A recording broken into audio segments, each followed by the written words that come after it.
meu povo do Leste, notícia vendei, tudo bom com vocês? Tudo bom com vocês? E aí, meu povo do L de Leste, notícia vendei, tudo bem, meu povo? Vamos orar então? Pai Todo-Poderoso, derrama no nosso Teu Espírito Santo, para que possamos falar e aprender mais de Ti, em nome de São Jesus, amém. Amém. Muito bem, meu povo, lição número 2 do quarto trimestre. Mostra lá para eles, Daniela.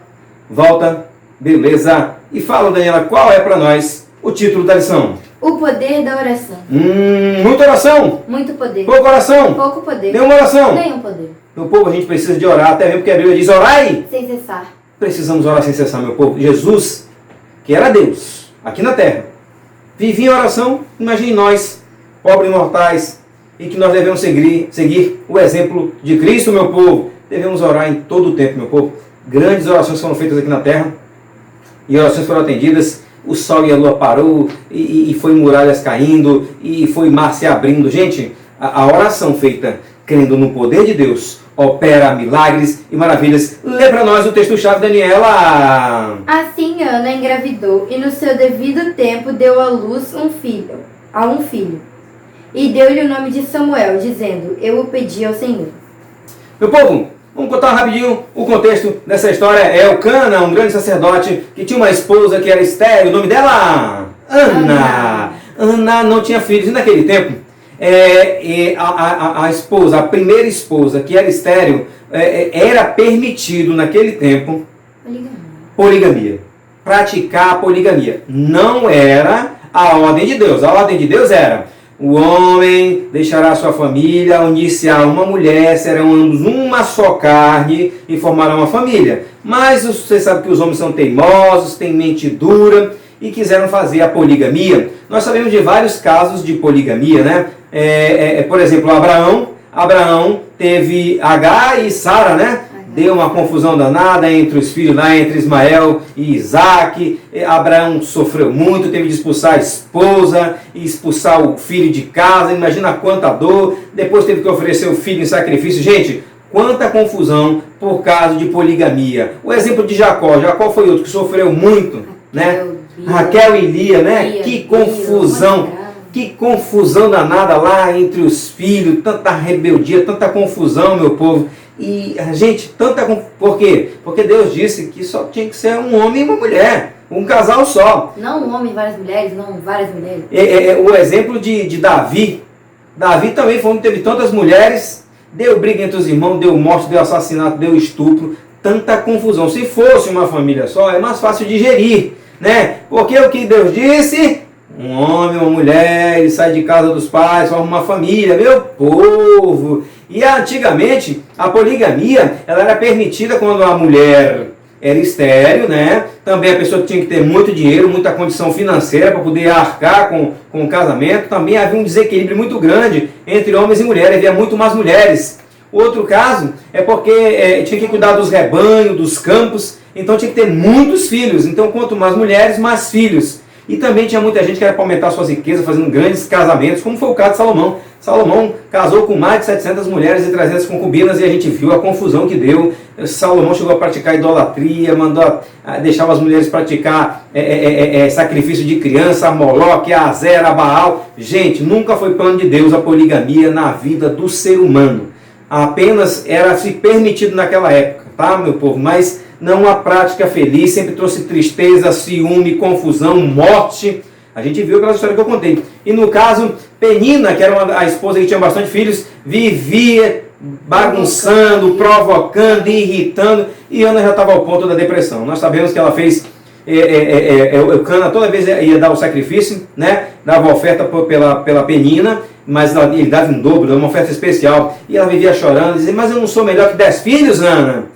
E ela, não importa, eu quero ter um filho. E foi pro santuário, começou a orar, a soluçar, que ela estava em jejum, viu, meu povo? Jejum e oração. Quer ter poder? Faça jejum e oração na sua vida. E ela orando lá, e balbuciava, e suplicava. Sabe, hoje em dia é muito difícil ver isso. Tem gente que faz uma oração de 3 minutos.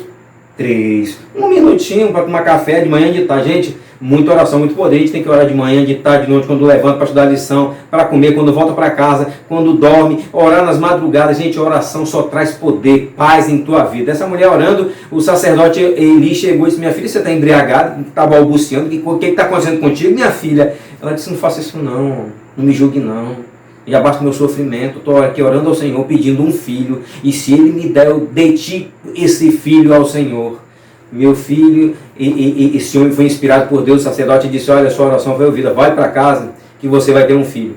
Olha só que tamanha fé. Oração, meu povo. Quantas vezes você já fez uma oração que já foi ouvida? Gente, eu tenho tantas orações. Ainda ontem eu pedi uma oração familiar, orei, era 2 horas da tarde.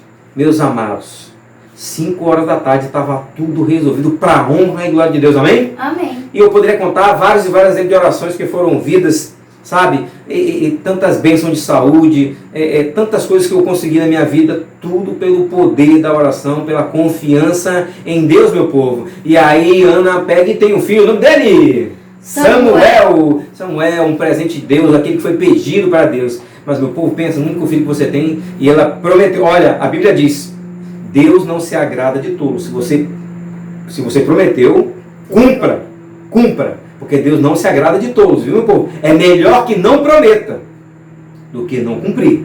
Então, Ana foi fidedigna, Ana foi feliz, foi lá quando deu tempo, dedicou, levou seu filho ao Senhor.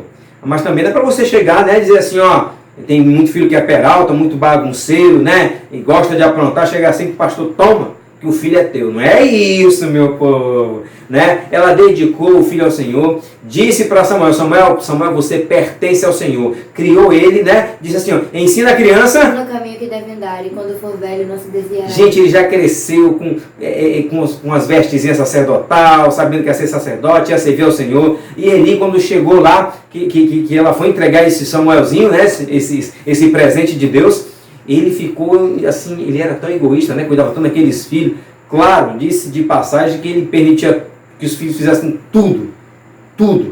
Não tinha controle, não tinha disciplina. Quando ele viu essa mulher desinteressada, assim, humilde, entregar a oferta ao Senhor, porque ela devolveu o que pertencia a Deus, ela tinha prometido, e o menino foi dedicado ao Senhor. Nós como pais, devemos dedicar os nossos filhos à obra de Deus, né? Devemos dizer que nossos filhos pertencem a Deus, meu povo, né? E agora Samuelzinho cresce lá, dedicado ao Senhor. Mas não pensem vocês que ele estava livre de más influências. Nós sabemos que os filhos de Eli foram criados, ou melhor, mal criados. Largados. Eles não temiam a Deus e não honravam seus pais. Logo, Samuel não estava livre de má influências. Mas sabe o que ele fazia? Ele não andava na companhia dos filhos de Eli e também não os copiava. Será que isso não serve para nós?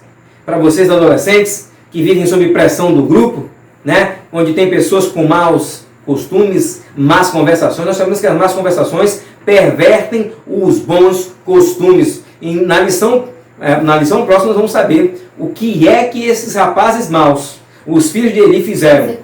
Né, as consequências de não ser temente a Deus, de não honrar pai e mãe. Nós vimos o caso de Sansão, né? A Bíblia diz: honra teu pai e tua mãe para que teus dias se prolonguem. Cadê que a vida de Sansão foi prolongada? Não foi, não ouvia seus pais, não honrava, queria fazer sempre sua própria vontade, seguir suas paixões. Meu povo, o salário do pecado é a morte. Nós devemos honrar nossos pais. E nós sabemos que Samuel diz que todo ano a mãe levava uma túnica nova, ela amava ele, entregava o seu amor, acreditava que Deus estava cuidando dele. Ele foi um dos maiores e últimos juízes de Israel, sabe? Samuel foi muito abençoado. E aí entra também essa história de nós dedicarmos os nossos dons a Deus. Você sabe que privilégio é esse que nós temos de participar, de cooperar, de colaborar na obra de Deus. Você está usando os seus dons? Você está usando a palavra, a eloquência, distribuir folhetos? Você está usando o ID, pregar o evangelho a todo mundo, a toda nação, tribo, língua e povo? Gente,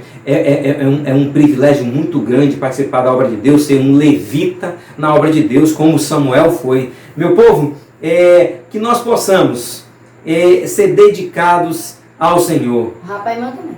honrar pai e mãe, evitar os maus caminhos, evitar copiar maus exemplos, mau testemunho. Nós somos uma influência. Às vezes tu faz um pequenino trabalho, mas que exerce uma grande influência sobre o mundo. Que nós possamos ser bons testemunhos, ser cartas abertas desse evangelho. Deus abençoe vocês. É uma lição fácil. Vamos falar de oração, vamos falar de exemplo, vamos falar de dedicação, de cumprir os votos para com o Senhor, de acreditar que Deus é o Deus dos milagres, né? Afinal de contas, Ele deu um filho, uma mulher estéril. Um beijo. Tchau, meu povo.